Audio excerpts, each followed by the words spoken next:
There was a king in the land of Judah called King Hezekiah. King Hezekiah was one of the most famous kings in the Bible. And he actually did marvelously great things for the Lord when he came to power at the age of 25. He caused a lot of religious reforms and then brought people to worship the Lord. But a point came in his life when he was old, and God knew that it was the right time for him to die. God sent his prophet to him, Isaiah. Isaiah went to him and told him that this sickness, you will die, therefore prepare your house. Hezekiah challenged God, and he gave him cogent reasons why he should not die then. He told God how he had walked before the Lord in uprightness and in righteousness, how he had done this, how he had done that. And then, before Isaiah went far, God told Isaiah to go back and tell the king that I would add 15 solid more years to your days. Prophet Isaiah added something to it at the latter part of that chapter. He told him by the Spirit of the Lord that a time was coming when the children of Hezekiah, when the children of Judah shall be taken into captivities, and they were going to be severely punished. At this time, what was the reaction? What was the response of King Hezekiah? When Hezekiah heard that he was going to die, he actually wept and then he cried to the Lord until God added 15 years to him.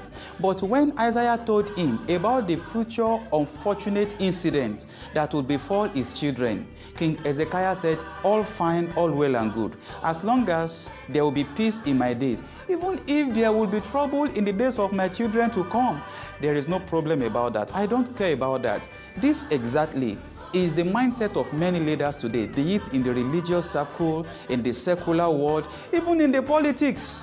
Leaders don't care what befall their posterities as long as they get what they want. Actually, the time came when the children of Hezekiah and the entire nation was taken captives into the land of slavery. But what if King Hezekiah had actually prayed to God when he heard that his children will be taken into captivities, the same way he prayed to God when he heard that he was going to die? Maybe God would have given Isaiah the prophet a new message for King Hezekiah, the same way he gave him a new message that he had added 15 years to his life. What lessons should leaders learn here? The lesson is simple. The future life of our unborn posterities are here in our decisions and indecisions. You are a leader where you are in whichever capacity. It's important for you to know that your decisions and indecisions have something major to do with your posterity in that organization, in that church, in that community, in that nation. Your decisions and indecisions have some consequences on your posterity. What decisions are you making?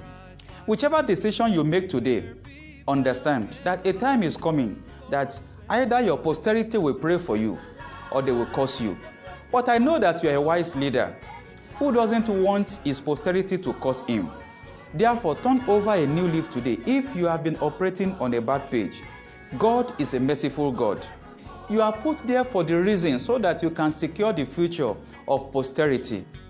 And if for any reason you misuse the opportunity, God knows the way to replace leaders. God knows the way to listen to the cry of his people, and of course including the unborn generation.